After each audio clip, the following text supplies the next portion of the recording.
আজকের এই বিশ্লেষণে আমরা আলোচনা করব দক্ষিণ এশিয়ার এমন একটি দেশকে নিয়ে যার ভূ-রাজনৈতিক এবং অর্থনৈতিক বাস্তবতা আক্ষরিক অর্থে একেবারে দুই মেরুর। একদিকে অত্যন্ত শক্তিশালী পারমাণবিক সক্ষমতা, আর ঠিক অন্যদিকে দীর্ঘমেয়াদী টিকে থাকার জন্য সংগ্রাম আর অর্থনৈতিক সংস্কার।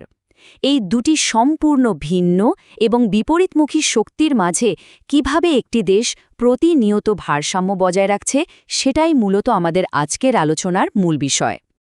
আজকের এই বিশ্লেষণে মূলত 5টি বিষয় উঠে আসবে: পারমাণবিক বাস্তবতা, জাতীয় গ্রিডে এর অবদান, অর্থনৈতিকের স্থিতিশীলতা, কৃষি ও টেক্সটাইল খাতের ভূমিকা এবং সবশেষে বৈদেশিক ঋণের বড় চ্যালেঞ্জটা ঠিক কোথায়। 1. পারমাণবিক বাস্তবতা, একটি কৌশলগত বৈশ্বিক অবস্থান। প্রথমেই চলুন পারমাণবিক সক্ষমতা বা কৌশলগত অবস্থানের দিকটাই একটু নজর দেয়া যাক। পুরো দক্ষিণ এশিয়ার ভূরাজনৈতিক মানচিত্রেই এটা কিন্তু একটা অনেক বড় ফ্যাক্টর। 2026 সালের হালনাগাদ হিসেব অনুযায়ী অবাক করা ব্যাপার হল, পারমাণবিক ওয়ারহেডের সংখ্যার দিক থেকে পাকিস্তান বিশ্বের ঠিক 7ম অবস্থানে রয়েছে। এটা কিন্তু নিছক কোনো সাধারণ সংখ্যা নয়, বরং আন্তর্জাতিক কূটনীতিতে তাদের প্রভাব বিস্তারের একটা বিশাল হাতিয়ার। সত্যি বলতে, এরকম ক্ষমতা হাতে থাকলে বৈশ্বিক পরাশক্তিগুলো বেশ হিসাব নিকাশ করে কৌশলগত সম্পর্ক বজায় রাখতে বাধ্য হয়। বিশ্বে যে মাত্র 9টি দেশের হাতে পারমাণবিক অস্ত্র রয়েছে, আনুমানিক 170টি ওয়ারহেড নিয়ে পাকিস্তান তাদেরই একটি। আরও একটা দারুণ ব্যাপার হল, পারমাণবিক সক্ষমতা সম্পন্ন দেশগুলোর মধ্যে এটাই বিশ্বের একমাত্র মুসলিম সংখ্যাগরিষ্ঠ দেশ। আর ঠিক এই কারণেই মধ্যপ্রাচ্য থেকে শুরু করে পুরো এশিয়া মহাদেশে এই ক্ষমতার একটা পরোক্ষ প্রভাব সবসময়ই থাকে।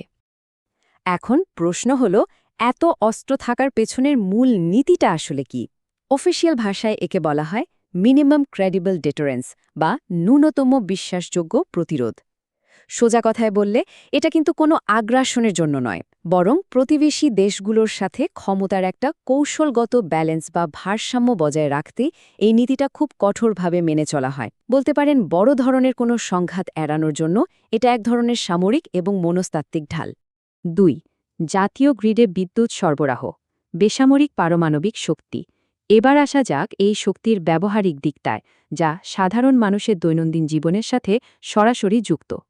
অনেকে হয়তো ভাবেন পারমাণবিক শক্তি মানেই শুধু সামরিক অস্ত্র, কিন্তু বাস্তবে একে বেশ সফলভাবে শান্তিপূর্ণ কাজে লাগানো হচ্ছে। বর্তমানে দেশে মোট 6টি সক্রিয় বেসামরিক পারমাণবিক বিদ্যুৎ কেন্দ্র রয়েছে। বাস্তব উদাহরণ হিসেবে চশমা আর কারাচি প্ল্যান্টের কথা বলাই যায়। এই বিশাল স্থাপনাগুলো থেকে প্রতিদিন হাজার হাজার বাড়িঘর, হাসপাতাল আর কারখানায় নিরবিচ্ছিন্ন বিদ্যুৎ যাচ্ছে, যা সরাসরি অর্থনীতির চাকা সচল রাখছে। পরিসংখ্যানটা দেখলে বিষয়টা আরও পরিষ্কার হবে। দেশের মোট বিদ্যুতের প্রায় 16 থেকে 18% কিন্তু আসছে এই পারমাণবিক উৎসগুলো থেকে। জাতীয় গ্রিডে এটা আসলে একটা বিশাল সাপোর্ট। কয়লা বা গ্যাসের মতো আমদানিকৃত জ্বালানির উপর চাপ কমিয়ে এটা অর্থনীতিকে দারুণ একটা স্বস্তি দিচ্ছে। 3. অর্থনৈতিক স্থিতিশীলতা, পুনরুদ্ধারের একটি পর্যায়ে। এনার্জি সেক্টর বা শক্তির উৎস থেকে এবার সরাসরি আর্থিক ভিত্তির দিকে ফোকাস করা যাক। বর্তমান অর্থনীতির অবস্থা বিশ্লেষণ করলে বেশ কিছু নতুন দিক চোখে পড়ে।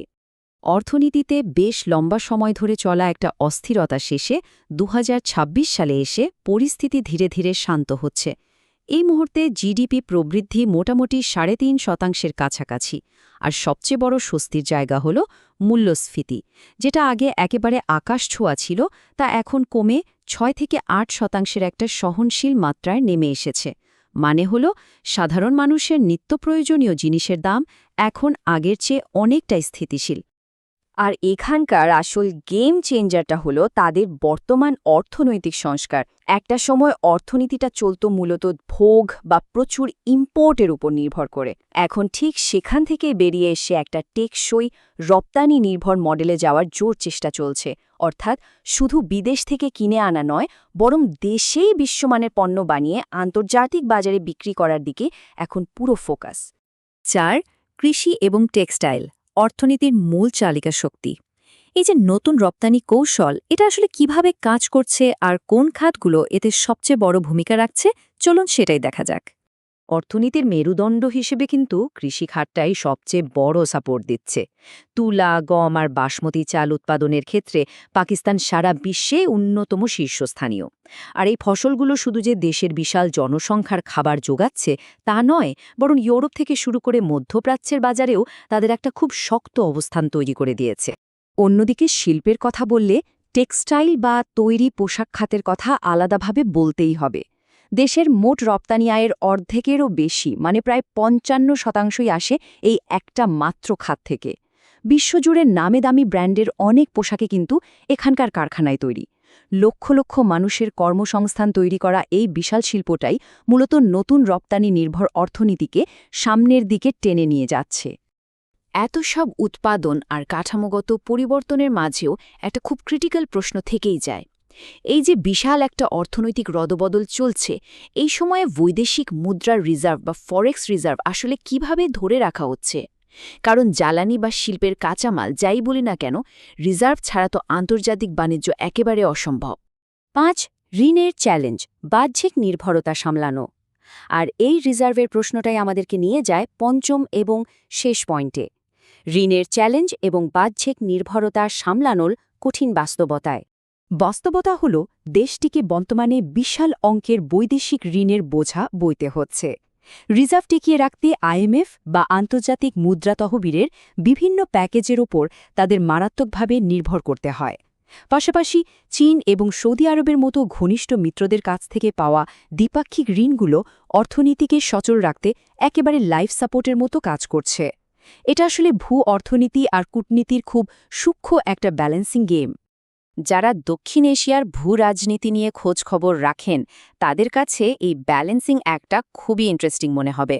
কারণ একদিকে আন্তর্জাতিক ঋণের বিশাল চাপ সামলানো, অন্যদিকে দীর্ঘমেয়াদী আর্থিক স্বাধীনতার জন্য দেশের ভেতরে কাঠামোগত সংস্কার চালিয়ে যাওয়া, দুটো কাজ একসাথে করা কিন্তু সত্যি অত্যন্ত জটিল একটা চ্যালেঞ্জ। আর এখানে আজকের আলোচনার সবচেয়ে বড় এবং কৌতূহল উদ্দীপক প্রশ্নটা সামনে আসে। বিশাল পারমাণবিক সক্ষমতা সম্পন্ন এই বৈশ্বিক শক্তি কি আসলেই পারবে তাদের এই প্রবল সামরিক শক্তির সাথে দীর্ঘমেয়াদী টিকে থাকার জন্য জরুরি অর্থনৈতিক সংস্কারের একটা সফল মেলবন্ধন ঘটাতে?